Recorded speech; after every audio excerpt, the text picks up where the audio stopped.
जानना था। तो आइए आज के वीडियो में कुछ और आगे जानते हैं। तो इसके पिछले हमने मिश्र धातु पढ़ा था। तो आइए अब देखते हैं व्युत्क्रम अनुपात का नियम होता क्या है। तो व्युत्क्रम अनुपात का नियम, लॉ ऑफ रेसिप्रोकल प्रोपोर्शन। व्युत्क्रम अनुपात का नियम क्या होता है? एक जर्मन वैज्ञानिक थे जेवी रिक्टर नाम के एक क्या थे? जर्मन साइंटिस्ट थे। उन्होंने सन 1792 में इस नियम का प्रतिपादन किया था। इन्होंने क्या किया? 1792 में क्या किया? व्युत्क्रम नियम का क्या किया? प्रतिपादन किया। इस नियम के अनुसार उन्होंने बताया कि जिस भार अनुपात में, मतलब जिस भार के अनुपात में क्या होते हैं? दो तत्व ए और बी हैं, पृथक पृथक किसी तीसरे तत्व सी के एक निश्चित भार से संयोग करते हैं, उसी भारानुपात या उस अनुपात में सरल गुणक सरल भिन्न में वे दोनों तत्व ए व बी परस्पर संयोग करते हैं। मतलब इनका कहने का मतलब ये था कि मतलब क्या है? जिस भार के अनुपात में, मतलब ए व बी, जो क्या है? ए और बी है, मतलब ये मतलब क्या? दो संबंध है, तीन के अनुपात में क्या करते हैं? एक दूसरे से क्या करते हैं? संयोग करते हैं अलग अलग। तीसरे किससे? किसी तत्व क्या है? कोई तीसरा तत्व सी से संयोग करते हैं, उसी भारानुपात या उस भारानुपात के सरल गुणक सरल भिन्न में वे दोनों तत्व ए व बी परस्पर क्या करते हैं? संयोग करते हैं। तो आइए उदाहरण से समझते हैं। उदाहरण से अभी ऑटोमेटिक समझ में आ जाएगा। कर H2O और SO2 में तीनों यौगिक व्युत्क्रम अनुपात के नियम की पुष्टि करते हैं। जो H2S है, H2O है और SO2 है, ये तीनों क्या करते हैं? यौगिक व्युत्क्रम अनुपात नियम का पालन करते हैं। तो H2S में H का 2 भाग सल्फर के 32 भाग से, और H2O में ऑक्सीजन का 2 भाग ऑक्सीजन के 16 भाग से।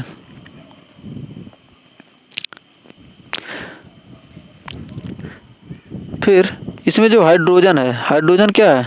सल्फर से और ऑक्सीजन से। इसमें क्या है? H2S है और H2O और SO2। ये क्या करते हैं? H2S हाइड्रोजन सल्फर और ऑक्सीजन क्या है? एक दूसरे से क्या समान अनुपात में क्या करते हैं? संयोग करते हैं। अतः इस नियम में सल्फर ऑक्सीजन के 32 संबंध 16, जो सल्फर है ऑक्सीजन से क्या कर रहा है? 32 संबंध 16, सल्फर क्या है? 32 हो जाएगा और ऑक्सीजन 16, 16 दूना 32 मतलब 2। फिर कह रहा है अथवा सरल गुणनफल के संयोग में 32:32 यानी 32:32 यानी एक संबंधी एक, दोनों क्या है? अथवा एक संबंधी एक अनुपात में SO2 में उपस्थित होते हैं। SO2 में क्या? एक संबंधी एक के अनुपात में क्या होते हैं? उपस्थित होते हैं। तो मतलब इस नियम में क्या है? सल्फर ऑक्सीजन के साथ 32:16 का, सल्फर क्या कर रहा है? ऑक्सीजन के साथ 32:16 का, अथवा इसके सरल गुणनफल में संयोग करता है, अथवा इसके सरल गुणनफल यानी 16 दूना 32 दो संबंध एक के अनुपात में, या वास्तव में 32:32 अथवा एक संबंध एक के अनुपात में SO2 में क्या करता है? उपस्थित है। सल्फर 32, ऑक्सीजन क्या है? 32, सल्फर 32, ऑक्सीजन 32, ये दोनों क्या है? सरल गुणक में है ना, एक संबंध एक। फिर अगला है रासायनिक तुल्यता नियम। अगला है लॉ ऑफ केमिकल इक्विवेलेंस। तो रासायनिक तुल्यता नियम ये क्या कर रहा है? इस नियम के अनुसार रासायनिक अभिक्रिया में पदार्थों के अभिकारी द्रव्यमानों का अनुपात, मतलब जितना क्या कर रहे हैं हम किसी भी प्रयोग में क्या कर रहे हैं, जो हम ले रहे हैं, अभिकारी हो गया, द्रव्यमानों का अनुपात तथा रासायनिक तुल्यांकित द्रव्यमानों के अनुपात के बराबर होता है। पदार्थ ए का अभिकारी द्रव्यमान तथा बी का अभिकारी द्रव्यमान क्या होगा? ए के तुल्यांकित द्रव्यमान और बी के तुल्यांकित द्रव्यमान के अनुपात क्या होगा? हमेशा बराबर होगा। ये क्या है? रासायनिक तुल्यता का नियम है। या पदार्थ ए का अभिकारी द्रव्यमान बटे ए का तुल्यांकित द्रव्यमान और बी का अभिकारी द्रव्यमान बटे बी का तुल्यांकित द्रव्यमान, ये भी क्या होंगे? बराबर होंगे। ऐसे भी कह सकते हैं, या कह सकते हैं पदार्थ ए के तुल्यांकों की संख्या बराबर पदार्थ बी के तुल्यांकों की संख्या, या पदार्थ ए के मिली तुल्यांकों की संख्या पदार्थ बी के मिली तुल्यांकों की संख्या के बराबर होती है। कर 9.8 ग्राम H2SO4 के द्वारा NaCl का कितना द्रव्यमान वियोजित होगा? मतलब क्या करा है 9.8 ग्राम का क्या, एक क्वेश्चन हल करते हैं। 9.8 ग्राम का क्या किया हमने, H2SO4 ले लिया। उसके द्वारा क्या होगा, NaCl का कितना द्रव्यमान क्या होगा, वियोजित होगा, मतलब टूटेगा। यदि 12 ग्राम सोडियम बाइसल्फेट NaHSO4 और 2.75 ग्राम अभिक्रिया के दौरान प्राप्त होता है तो माना द्रव्यमान संरक्षण का नियम सत्य है। माना द्रव्यमान संरक्षण का नियम क्या है, सत्य है। तो सबसे पहले NaCl H2SO4 से क्या करेगा, क्रिया करेगा, तो सोडियम बाइसल्फेट और हाइड्रोजन सल्फेट। अब द्रव्यमान संरक्षण के नियम से, द्रव्यमान संरक्षण का नियम यदि हम लगाते हैं यहाँ पर, इसमें क्या कहा, मान लीजिए द्रव्यमान संरक्षण का नियम क्या है, सही है, तब इसको क्या कीजिए, बताइए इसका आंसर। कर अभिकारक का कुल द्रव्यमान उत्पाद का कुल द्रव्यमान बराबर होगा। जो अभिकारक का द्रव्यमान होगा और उत्पाद का द्रव्यमान क्या होगा, आपस में बराबर हो गए। माना वियोजित होने से पहले NaCl का द्रव्यमान x किलोग्राम था। तो वियोजित होने से पहले क्या NaCl क्या था, x ग्राम था, और 9.8 क्या है, H2SO4 है। H2SO4 कितना है, 9.8 ग्राम, यहाँ दिया क्वेश्चन में। फिर इसमें क्या है, सोडियम बाइसल्फेट कितना, 12 ग्राम है, और सोडियम बाइसल्फेट कितना अभिक्रिया के दौरान 2.75 ग्राम, मतलब HCl क्या है,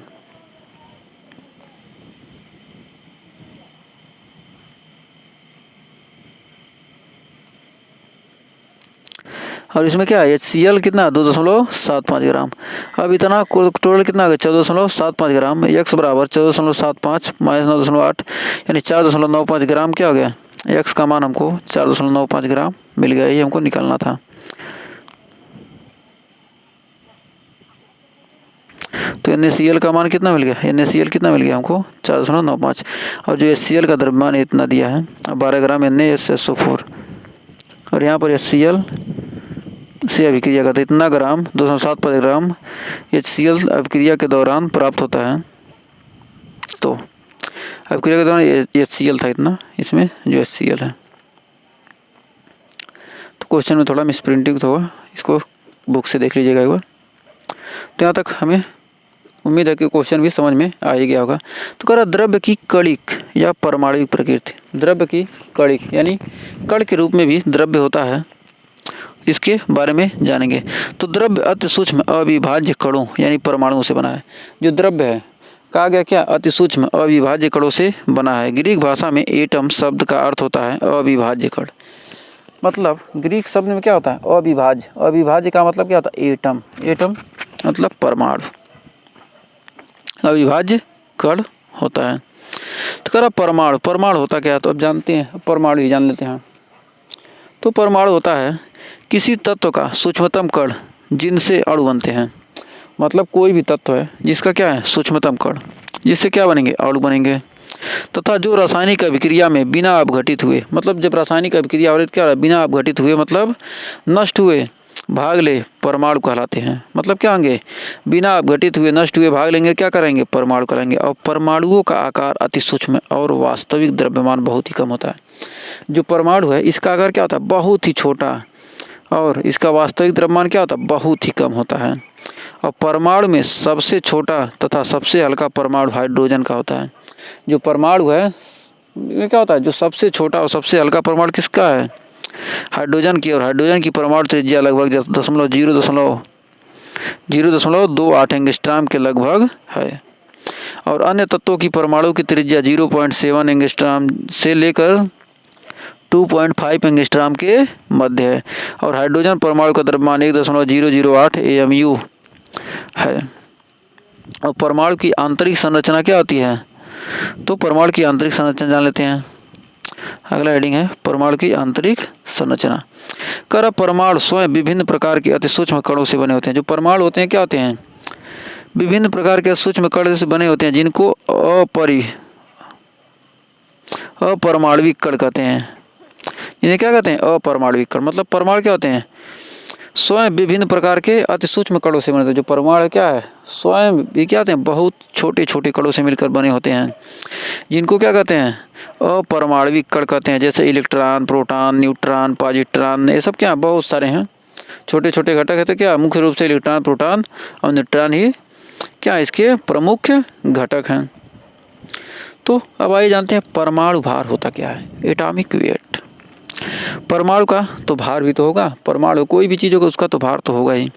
करा किसी तत्व का परमाणु भार वह संख्या है जो यह प्रदर्शित करती है कि उस तत्व का एक औसत परमाणु कार्बन 12 समस्थानिक एक परमाणु के द्रव्यमान के 1/12वें भाग से क्या है, कितना गुना भारी है। मतलब किसी तत्व का एक परमाणु भार ज्ञात करना तो यह बताता है कि क्या है, जो उसका औसत परमाणु क्या है, कार्बन 12 जो समस्थानिक है उसके परमाणु द्रव्यमान के क्या है 12वें भाग से कितना गुना भारी है। इसी से क्या करते हैं हम कार्बन परमाणु के समस्थान कार्बन 12 के समस्थानिक के 12वें भाग से क्या करते हैं, तुलना करते हैं, मतलब किसी परमाणु का भार ज्ञात करने के लिए। तो मान लीजिए एक तत्व ए है, इसका परमाणु भार ज्ञात करना है तो तत्व ए के औसत परमाणु का आयतन, मतलब तत्व ए के एक औसत परमाणु का द्रव्यमान लिखेंगे और उसके बाद कार्बन 12 A/12 गुणे कार्बन 12 के परमाणु का द्रव्यमान से क्या करेंगे, भाग देंगे, तब जाकर हमें पता चलेगा कि मतलब क्या है उसका परमाणु भार कितना है। अब परमाणु द्रव्यमान मात्रक एटॉमिक मास यूनिट यानी AMU होता क्या है। AMU यह होता है कार्बन 12 समस्थानिक की एक परमाणु के द्रव्यमान का, जो कार्बन 12 समस्थानिक है उसके एक परमाणु के द्रव्यमान का 1/12वां भाग। मतलब क्या 1/12 से, मतलब यदि ये एक है तो उसमें क्या करेंगे 12 से भाग देने पर जो प्राप्त होगा उसी को क्या किया माना जाता है AMU। और इसको संक्षेप में AMU या प्रतीक चिन्ह U से प्रदर्शित करते हैं। पहले AMU लिखते थे, अब क्या करें सिंपल भाषा में छोटा लेटर में U लिख देते हैं। तो एक AMU होता है 1/12 गुणे मास ऑफ 6 कार्बन 12 एटम, मतलब कार्बन 12 के 12वें भाग के बराबर होता है एक AMU। करा ग्राम परमाणु भार होता क्या है, जब परमाणु भार ग्राम में व्यक्त किया जाता है तो उसे क्या कहते हैं, ग्राम परमाणु भार कहते हैं। अर्थात किसी तत्व का ग्राम में वह द्रव्यमान जो उसके परमाणु भार के बराबर होता है उस तत्व का क्या कहता है ग्राम परमाणु भार कहलाता है। मतलब क्या करें, किसी तत्व का भार क्या है किलोग्राम में दिया, उसको क्या किया ग्राम में व्यक्त किया, क्या हो गया उसका ग्राम परमाणु भार हो गया। बस सिंपल सा ही कहना था। फिर कह रहा है तत्व के ग्राम परमाणु की संख्या, मतलब किसी तत्व है उसके ग्राम परमाणुओं की संख्या ज्ञात करना है। तो कैसे निकालेंगे, किसी तत्व के ग्राम परमाणुओं की संख्या तत्व का द्रव्यमान ग्राम में और बटे तत्व का ग्राम परमाणु भार से क्या करेंगे भाग देंगे, तो उसके ग्राम परमाणुओं की संख्या पता चल जाएगी, मतलब कितने परमाणु हैं। तो कह रहा प्रत्येक तत्व के 1 ग्राम परमाणु अर्थात 1 ग्राम परमाणु भार में उस तत्व के 6.022 गुणे 10⁻23 परमाणु होते हैं। मतलब कोई भी तत्व का उसकी 1 ग्राम परमाणु, जो उसका 1 ग्राम परमाणु है अर्थात 1 ग्राम परमाणु भार में उस तत्व के कितने होते हैं 6.022 गुणे 10⁻23 परमाणु होते हैं। मतलब 1 ग्राम परमाणु में भार में क्या होते हैं 6.022 गुणे 10⁻23 परमाणु होते हैं। यहाँ तक भी कोई डाउट नहीं होगा। अब समस्थानिकी द्रव्यमान क्या होता है, आइसोटोपिक मास, आइसोटोप्स टॉपिक मास क्या होगा, समस्थानिकी द्रव्यमान होता क्या है, तो आइए जानते हैं। करा कोई तत्व दिया है, एक तत्व के किसी समस्थानिक का सापेक्ष द्रव्यमान 6 कार्बन 12 के बराबर 12 स्केल पर, मतलब उसको क्या किया 6 कार्बन 12 के क्या कीजिए 12 स्केल में उस समस्थानिक का समस्थानिकी द्रव्यमान कहलाता है। मतलब 6 कार्बन 12 के क्या किया द्रव्यमान को क्या कीजिए 12 से भाग दिया जाए तो उसको क्या कहलाता है समस्थानिकी द्रव्यमान कहलाता है। तो क्लोरीन के समस्थानिक क्लोरीन 35 का समस्थानिकी द्रव्यमान 34.96 और क्लोरीन 37 का 36.95 है। ये क्या है, ये समस्थानिकी द्रव्यमान है। और औसत आपेक्षिक परमाणु द्रव्यमान की गणना निम्न सूत्र से करते हैं। यदि औसत आपेक्षिक परमाणु द्रव्यमान निकालना है तो इसको निम्न सूत्र से करेंगे। ये सब हम डिटेल के साथ आगे के चैप्टर में पढ़ेंगे। तो यहाँ थोड़ा सा आप जान लीजिए, वैसे भी पता है कि आपको समझ में आ नहीं रहा होगा, लेकिन एक बार रिवीजन किए रहेंगे तो आगे आपको दिक्कत नहीं होगा। तो थोड़ा सा यहाँ पढ़ते रहिए, थोड़ा एक बार ध्यान दीजिए, ज़्यादा आपको रटने की ज़रूरत नहीं है। सब आगे अभी आपको अच्छे से पढ़ना है, तो चैप्टर से जब पढ़ेंगे तो क्या होगा एकदम पूरे डिटेल के साथ पढ़ेंगे। तो अभी हल्का फुल्का अभी इधर से घुस रहा होगा, उधर से उड़ जा रहा होगा। एक तरफ से एक कान से घुसाइए, दूसरे से निकाल दीजिए, ऐसा मत कीजिए। थोड़ा आप ध्यान देंगे तो आगे आपको दिक्कत नहीं होगा। कर तत्व का औसत आपेक्षिक परमाणु द्रव्यमान, कोई तत्व है इसका औसत आपेक्षिक परमाणु द्रव्यमान होता क्या है। तो इसको निकालने के लिए क्या करेंगे, परसेंटेज समस्थानिक की प्रतिशत प्रचुरता बटे 100 क्या करेंगे, योग कर देंगे, टोटल का योग करेगा प्रतिशत समस्थानिक की प्रतिशत प्रचुरता बटे 100 से गुणा करके भाग देकर क्या करेंगे, समस्थानिक का परमाणु द्रव्यमान से क्या करेंगे, मल्टीप्लाई कर देंगे तो क्या होगा, औसत अपेक्षिक परमाणु द्रव्यमान मिल जाएगा। तो आइए देखते हैं आगे। तो आइए क्वेश्चन देखते हैं एक प्यारा सा। कर अप्राकृतिक रूप में पाया जाने वाला नियान के 3 समस्थानिक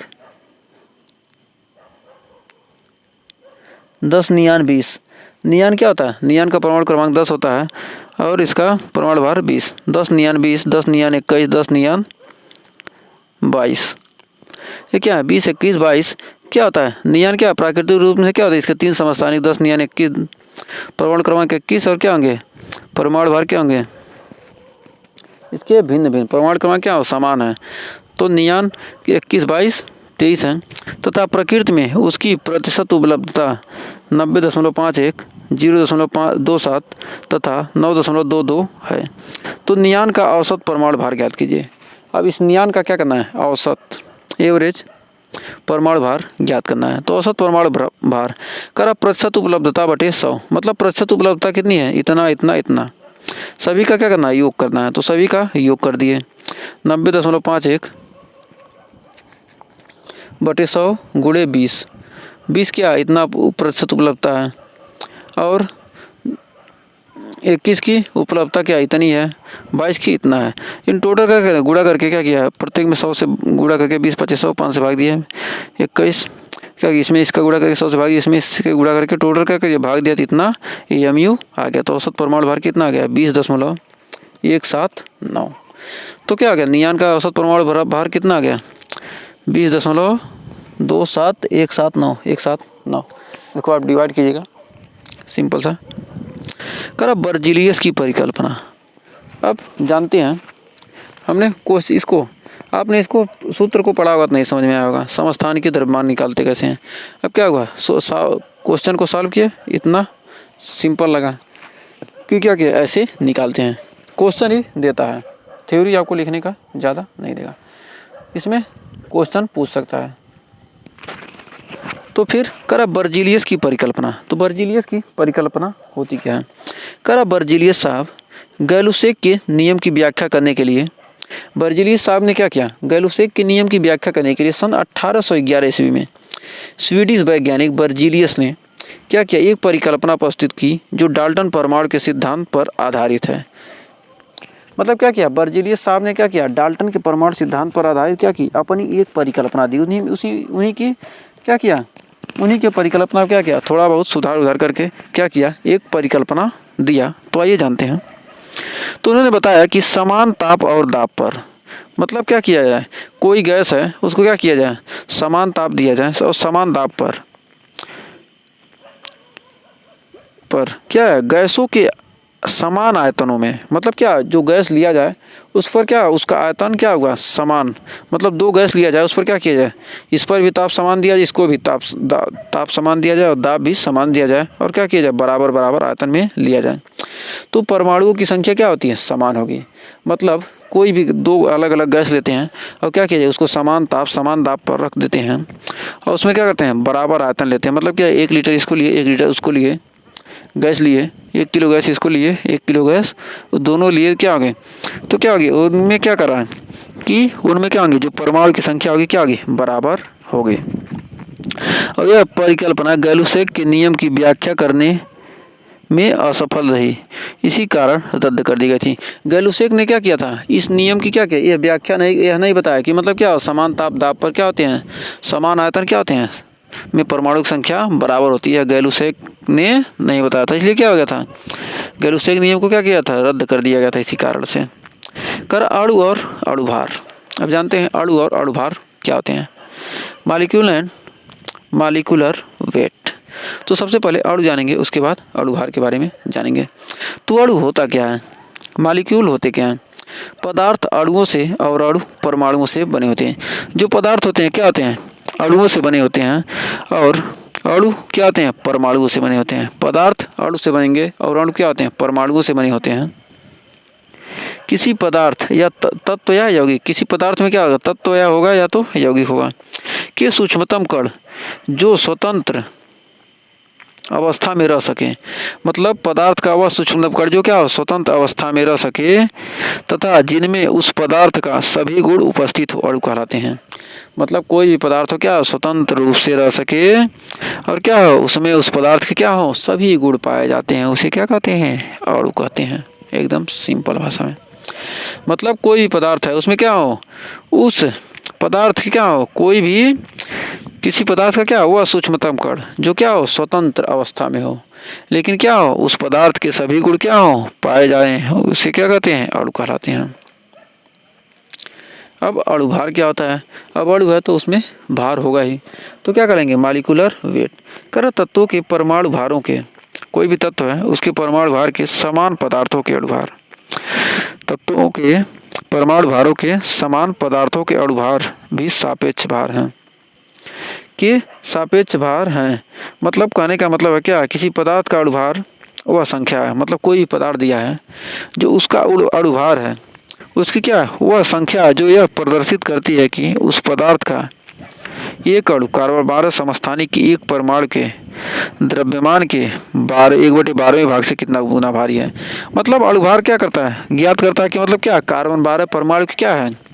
द्रव्यमान के उसके 12वें भाग से कितना गुना भारी है, वही क्या कहलाता है? उस तत्व का परमाणु भार कहलाता है।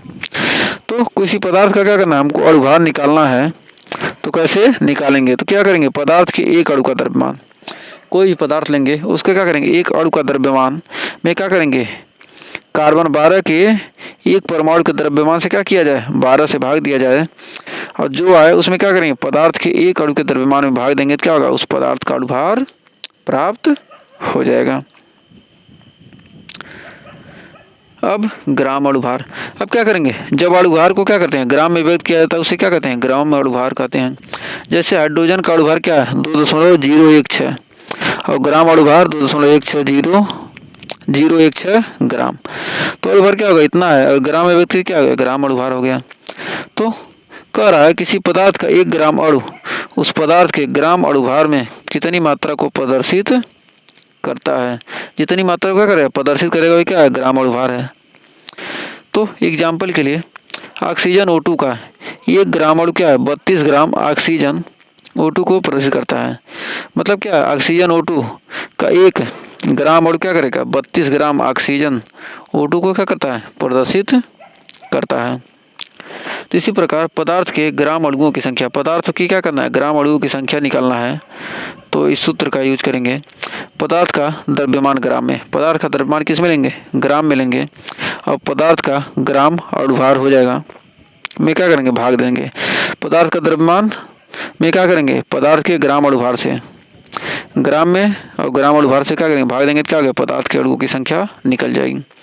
अर्थात कह सकते हैं कि प्रत्येक पदार्थ का 1 ग्राम अणु अर्थात ग्राम अणुभार उस पदार्थ के 6.022 × 10⁻23 अणु में अणु होते हैं। अब अणुभारों की गणना। अब अणुभारों का क्या करेंगे? कैलकुलेशन करेंगे। गणना कैसे करते हैं?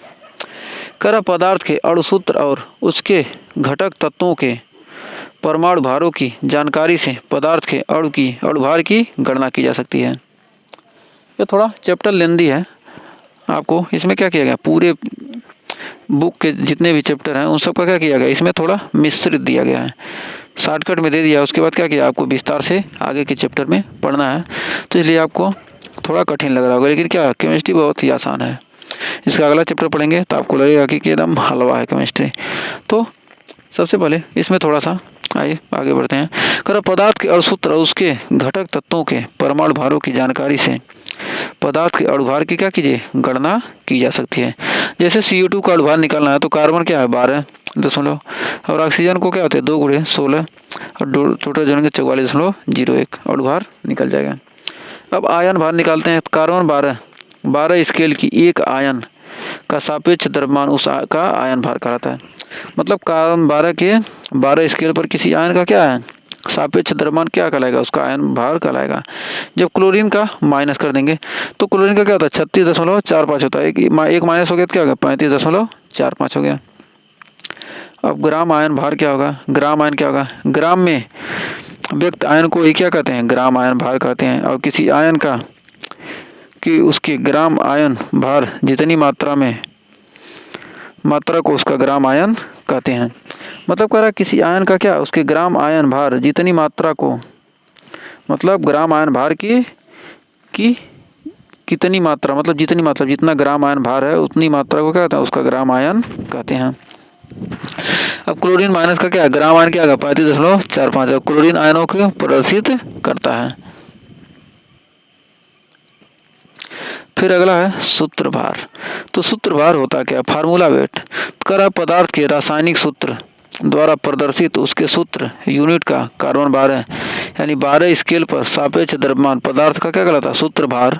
और ग्राम में व्यक्त सूत्रभार ग्राम सूत्रभार कहलाता। मतलब किसी को क्या कीजिए रासायनिक सूत्र, उसको क्या कहलाता है, सूत्र यूनिट का, जो उसके सूत्र इकाई का जो क्या है कार्बन 12 के क्या है 12 स्केल के सापेक्ष। मतलब कार्बन 12 को क्या कीजिए 12 भागों में बांट के उसके सापेक्ष जो द्रव्यमान होगा क्या होगा सूत्रभार। और ग्राम में व्यक्त सूत्रभार क्या होता है, ग्राम सूत्रभार कहलाता है। जैसे सोडियम क्लोराइड है, इसका सूत्र यूनिट क्या है NaCl, NaCl का सूत्रभार हो जाएगा 23, Na सोडियम क्या है 23 है, और 35.45 क्या है क्लोरीन है। तो क्या दोनों को जोड़ेंगे 58.45 और सूत्रभार क्या हो जाएगा 58.45 ग्राम है। तो उम्मीद है यहाँ तक भी आपको कोई दिक्कत नहीं होगी। तो आज के लिए बस इतना ही। अगर वीडियो पसंद आई हो तो वीडियो को लाइक, शेयर और चैनल पर पहली बार विजिट किए हैं तो सब्सक्राइब ज़रूर कीजिए। अगर आपने यहाँ तक वीडियो देखा है तो लाइक शेयर सब्सक्राइब तो ज़रूर करेंगे, क्योंकि हमने पूरे डिटेल के साथ इस चैप्टर को ख़त्म कर रहे हैं। ये चैप्टर पूरे डिटेल के साथ है, ऐसा पूरी इतने डिटेल के साथ कोई भी आपको यूट्यूब पर नहीं पढ़ाया होगा। तो आज के लिए बस इतना ही, मिलेंगे नेक्स्ट वीडियो में। तब तक के लिए टेक केयर।